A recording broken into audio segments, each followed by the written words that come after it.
क्योंकि हम जानते थे ये जल जीवन का प्रतीक है, इसके बगैर जीवन की कल्पना भी नहीं की जा सकती है। हमने उत्तर प्रदेश में लागू किया, लेकिन केजरीवाल सरकार ने दिल्ली के अंदर लागू नहीं होने दिया। स्वाभाविक रूप से इसका दुष्परिणाम जनता को भुगतना पड़ा है। विकास की योजनाएं ठप, कोई भी कार्य नहीं हो पा रहा है।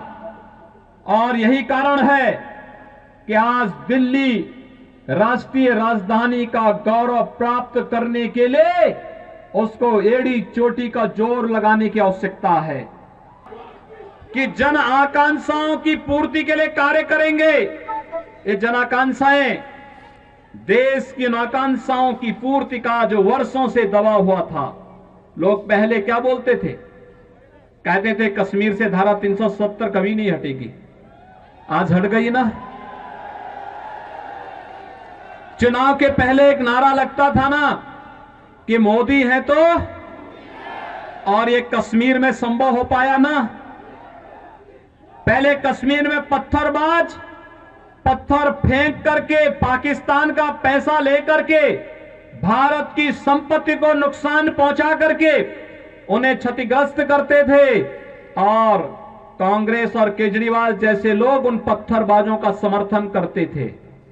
लेकिन धारा 370 समाप्त हुई, पत्थरबाज हुए गायब, और पाकिस्तान परस्त आतंकवादी जो पहले भारत के अंदर आकर के जगह जगह विस्फोट करते थे, उन सबको यमलोकपुरी की यात्रा पर भेजना शुरू कर दिया हमारे सुरक्षा बलों के जवानों ने। उनके लिए कहा गया कि भाई भारत की धरती तुम्हारे लिए नहीं है, तुम्हारे लिए तो अब बोली नहीं, हमारे सुरक्षा बलों के जवानों की गोली है, और एक गोली खाओ, अपनी यात्रा पर जाओ।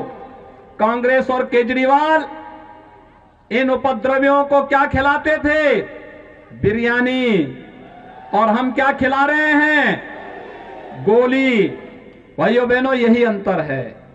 भारत माता के प्रति अगर इनके मन में सम्मान होता, आतंकवादियों के सामने, नक्सलवादियों के सामने घुटने नहीं टिकते, पाकिस्तान का खौफ खड़ा नहीं करते। याद करिए, मुंबई पे आतंकी विस्फोट, आतंकी हमला हुआ था, और तब कांग्रेस नेतृत्व की सरकार थी, और तब केजरीवाल भी कोई एक एनजीओ चला करके यहां पर जनता को बेवकूफ बनाने का कार्य तब भी करता था। भाइयों बहनों, जब देश की जनभावना थी कि पाकिस्तान पर हमला होना चाहिए, तब कांग्रेस नेतृत्व की सरकार क्या कहती थी कि पाकिस्तान में एटम बम है, कहीं ऐसा ना हो कि भारत पे फेंक दे।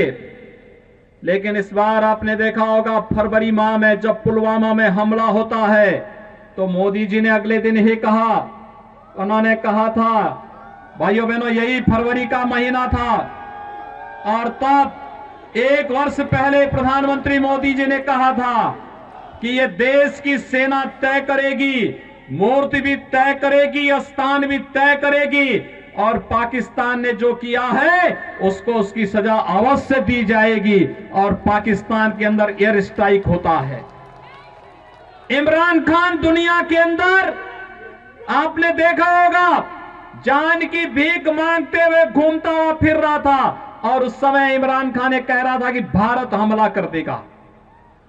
तस्वीर बदल गई। पहले भारत के अंदर की सरकार कहती थी कि पाकिस्तान एटम बम फेंक देगा, आज पाकिस्तान भयभीत होकर के कहता है कि भारत के अंदर मोदी जी के नेतृत्व की सरकार कहीं पाकिस्तान पे हमला करके पाकिस्तान का अस्तित्व ही समाप्त न कर दे।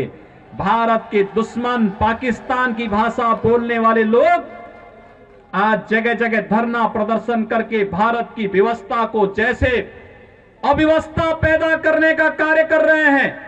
के एक मंत्री के द्वारा केजरीवाल के समर्थन में बयान जारी करना, ये सब कड़ी एक दूसरे के साथ जोड़ता हुआ दिखाई देता है, और यही अपील करने के लिए आज हम सब आपके बीच आए हैं।